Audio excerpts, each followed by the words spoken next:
ҳамин авф барои маҳбусон ягон хабар набошад. албатта ҳам иша маҳкам мекунанд ва ҳам ҷаримат мекунанд. идов ма дар Россия оилам қатъи кӯдакам ба Россия оварданем. Барои кӯдаки яксола чӣ хел давернас равон кунам. Ширкати дорувории Софсавдо бахшида ба моҳи шарифи Рамазон тахфифи худро эълон намуд. оё мехоҳӣ риши худро зиёд намоӣ, ё мехоҳӣ мӯи сар аз рехтан монад, ё дар бадан доғҳои сафедорӣ мехоҳӣ нест шаванд ва ё мехоҳӣ худро хароб намоӣ, пас ба Софсавдо муроҷиат намо. Инчунин доруи алҳадая ва равғани сиёҳдона барои ҳамаи дардҳо. ва ё касоне мехоҳанд ҳиҷома кунанд, пас ба рақамҳо занг зада маълумот гиред. Доставка ба ҳама шаҳрҳои Федератсияи Россия ва берун аз Россия карда мешавад. дар ҳоле ки доруҳо фоидаи худро нарасонанд, пули шумо бозгардонида мешавад. дар ҳолати тамос гирифтан ҳатман аз номи юристиҷей муроҷиат кунед.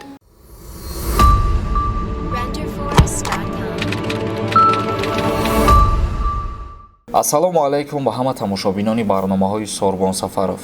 видеои имрӯзаи мо як каме ахборотҳои нава пешниҳоди шумо мегардонем ва баъдан дар идомаи суҳбат ба саволҳои равонкардагии шумо ҷавоб мегардонем. то охири навор тамошо кунед.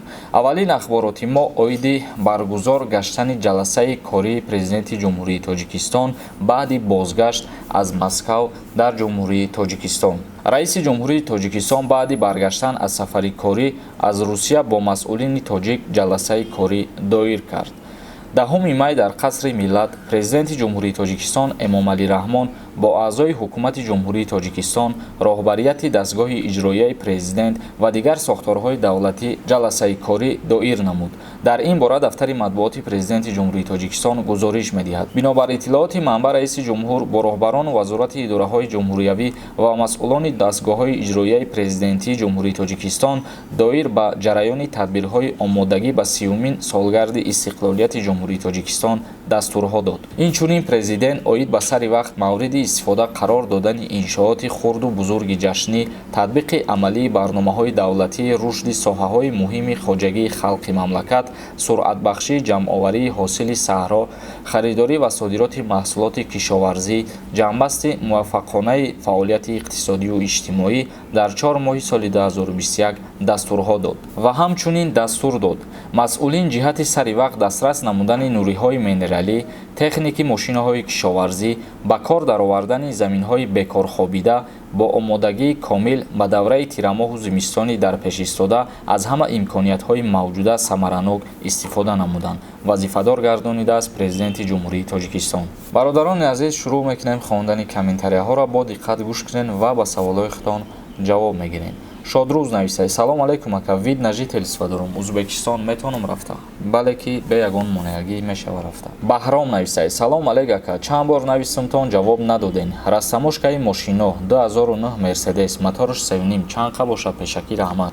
бародари азиз, мо ба ҳамин савол як чандин маротиба ҷавоб додагӣ ҳастем ва гуфтагием ки дар ҳар давлат нархномаи худша дорад. мисол мегирем, агар вақте ки шумо мошина аз Федератсияи Россия ба ҷумҳурии Тоҷикистон миёрен, мутобиқи нархномаи гумруки ҷумҳурии Тоҷикистон 38% ҳисоб мекунанд. 38% ба ҳамун нархномае ки ҷумҳурии Тоҷикистон мошина ҳисоб кардагӣ ҳаст.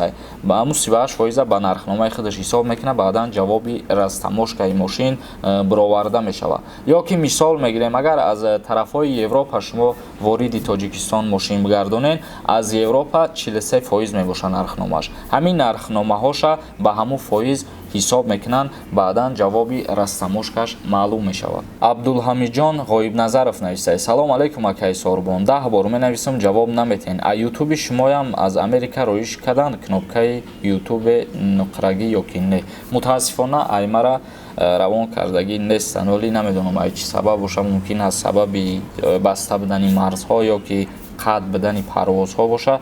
то айни ҳол равон кардагӣ нестанд. нафароне ки дар Федератсияи Россия шаҳри Москва Москва қарор доранд ва агар аз дарди дандон азият мекашанд, пас ба рақамҳои рӯи экран муроҷиат намоед. Ба ҳама намуд дарди дандон муолиҷа месозанд. Аз номи юристиҷаи муроҷиат кунед, скидкатон мекунанд. Стоматологияи бародарони тоҷик дар шаҳри Москва. Қубодиён ТВ нависад. Салом алейкум Сорбон Сафаров. Билет кай арзон мешавад? Ман аз Қубодиён мешам, тарафи мо да 7000 сомон.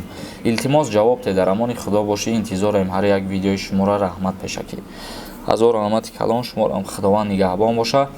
дар мавриди арзон шудани билетҳо аз нархе ки худат қайд кардӣ, аз ин нарх поёнтар ҳичи гуфта намешавад айни ҳол, чунки дар охирон ҷаласае ки директори агентии авиатсияи граждании ҷумҳурии Тоҷикистон баргузор гардонида буд бо иштироки прокурори генералӣ ва бо иштироки вазири нақлиёти ҷумҳурии Тоҷикистон дар ҳамуҷа муқаррар кардагӣ буданд ки билетҳо аз ҷумҳурии Тоҷикистон на зиёдтар аз 8500 сомон бошанд. яъне ки аз 3000 то 8500 сомона муқаррар кардагиянд, вобаста аз шаҳрҳое ки шумо сафар мекунед мерин. ва ин 7000 дар айни ҳоле ки парвозҳо ба анҷом расонидааст, фикр мекунам нархи хуб аст. нарх қимат аст, лекин ба ҳар ҳол вобаста аз пештара арзонтар шудагӣ аст. Муҳаммад нависад. Салом акаи Сорбон, ма дубора ки менависам ҷавоб диҳед. Ҳамин авф барои маҳбусон ягон хабар набошад. Бародар, дирӯз ма да ҳамин савол да видео ҷавоб додагӣ будам ва гуфтагӣ будам ки чиза ма пеши худам ҳичи гуфта наметавонам, то ки президенти ҷумҳурии Тоҷикистон аниқ накуна ва ё то ки ҳукумати ҷумҳурии Тоҷикистон тасдиқ накуна. айни ҳол ягон чи тасдиқ шудагӣ нест ва марам ягон ахбороти аниқ надорам дар ин маврид. Тиҷаи нависад. 5 та таваллуд кардагӣ оила ба ёрдам мекунем, ако карта номер монед. Як чанд видео пештараи мара будро тамошо ки тақрибан ки 10 видео боша ё ки 12 видео боша, умуман дар ҳамин каналам ҳастай, ма видеошо нагузоштагӣ ҳастам, номерои карташонам ҳастай ва рақамҳои телефони падари ҳамун кӯдакорам ҳастай.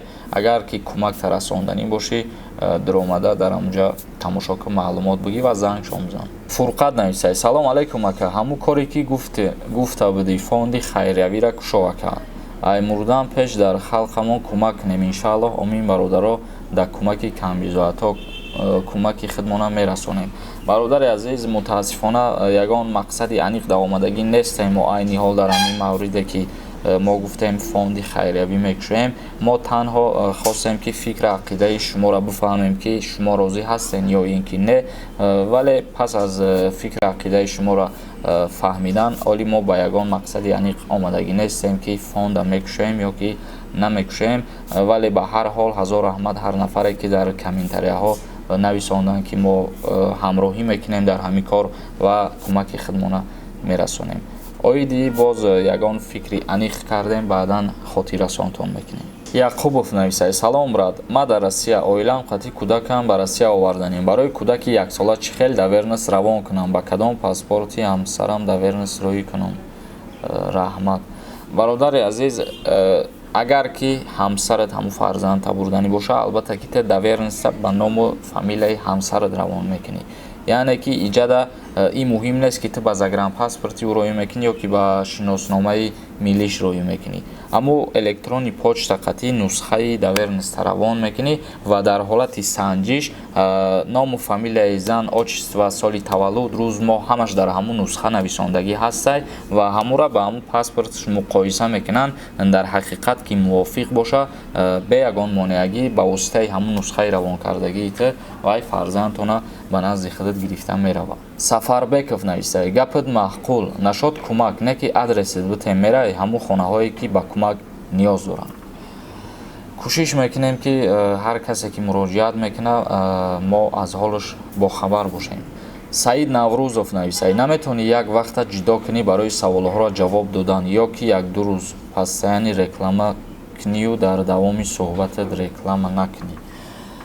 бародари азиз, ман фикр мекунам ки ҳар рӯз ба саволҳои равонкардагии шумо ҷавоб гардонидастам ва мо наметавонем ки даст бикашем аз ҳамун шахсиятҳое ки мо вора реклама мекунем, чунки реклама кардан и аслан як манбаи даромади иловагии мо ба ҳисоб меравад. барои ҳамин агар маъқултон набоша, ҳамуро тамошо накунед, рекламаро бигзаронед, чунки мумкин ягон каси дигада аму дар кор мешава як рӯз не як рӯз. Муродов навистай: салому алайкум ака, ман визам маҳкамаи нома алиш карда бирам дар аэропорт қапан, номи пештарам бирояд, боз инашро ҳам маҳкам мекунанд ё ки не?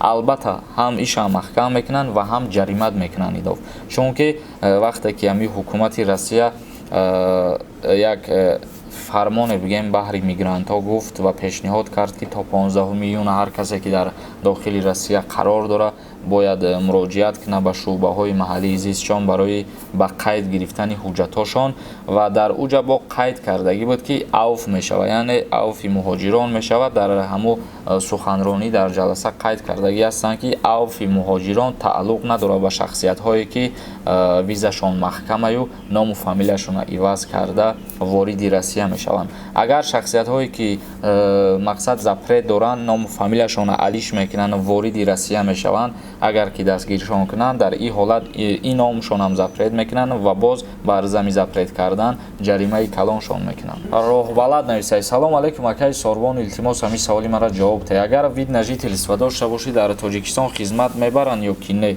Ҳами саволи маро ҷавоб дед. Пешакӣ раҳмат. Албатта мебаранд. То ҳамун ҳолате ки шумо шаҳрвандии Россияро қабул накунед, то ҳамун вақта дар Ҷумҳурии Тоҷикистон ба номи шумо ба хонатон повестка меояд. Вақте ки шаҳрвандии Россияро да дастон гирифтен, соҳиби шаҳрвандии Россия шиден, баъдан аз даъват кардан ба хизмати ҳарбӣ дар Ҷумҳурии Тоҷикистон озод мешавем, бигем агар хато намекунем. Лекин як ҳолати дигаре ки агар двойное гражданство дошта бошен, пештар гирифта бошен, агар дар ин ҳолат мумкин ҳастай ки дар Ҷумҳурии Тоҷикистон ҳам шуморо ба хизмат даъват кунанд. Дар ин ҳолат ё агар дар Россия хизмат карда бошӣ, дар Тоҷикистон даъват намекунанд, ё дар Тоҷикистон хизмат карда бошӣ, дар Россия даъват намекунанд. Собирҷон нависай: салом акаи Сорбон, ман фамилияма алиш кардам, депортом авф карда шид, мешава Москвара? Мутаассифона не бародар, пештар мо фаҳмондем, дар ҳамин мавзӯъ гап задем. Ашуров Ҷамшед нависай: салом бародар, 17 солада барои бурдан ба Россия чӣ лозим ай? Мегуфтем пешакӣ раҳмат. Барои ба Россия бурдани 17 сола ҳамун шиносномаи хориҷӣ, баъд давернис ай падараш, ё ки агар дар ҳолат падар набоша аз модараш, тамом, дига ягон чиз лозим нестай. Як каси дига навистай ки барои чӣ номи каналта юрист тиҷаи мондагӣ? Юрист тиҷаи барои ҳамин мондагиам ки ман дар ҳақиқат ҳуқуқшиносӣ хондагӣ ва буд кардагиам, ҳуқуқшиносам ва ба ҳамин хотир хостам ки номи каналма юрист тиҷаи монам, то каме ҳам боша аз ҷиҳати илми ҳуқуқӣ манфиати ман ба мардум бирасад. Чӣ аз ҷиҳати илми ҳуқуқӣ, ё ки бисёррӯза мешавад ки мо наворҳои ҳамин новостиҳои ҳаррӯзаро пешниҳод мегардонем. Умуман мақсади асосии канал фоидаи худша ба халқ расонидан ва бар зами каме ҳам боша фоида расонидан, ма манфиати хидма, яъне ки даромади хидма аз ҳамин ҳисоб дастрас кунам. Нури Хират нависай: салом Сорбон, дар видео мегӯӣ ки як моҳ пеш қабл, мегӯӣ ки ин нодуруст аст. Пеш қабл якҷоя намешавад, ё пеш бигӯ ё қабл бигӯ, чун ин ҳарду як маъно дорад. Боқӣ саломату сарбаланд бошӣ. Гап нест бародари азиз, хатогимона ислоҳ мекунем. Ҳазор раҳмат. Бародарони азиз, видеоро ҷамъбаст мекунем. Агар ягон саволи дига дошта бошен, дар комментария саволотона пешниҳод бигардонем ва мо дар барномаи оянда ба саволотон ҷавоб мегардонем. То барномаҳои дигар, худованд ҳамаи мо ва шуморо нигаҳбон бошад.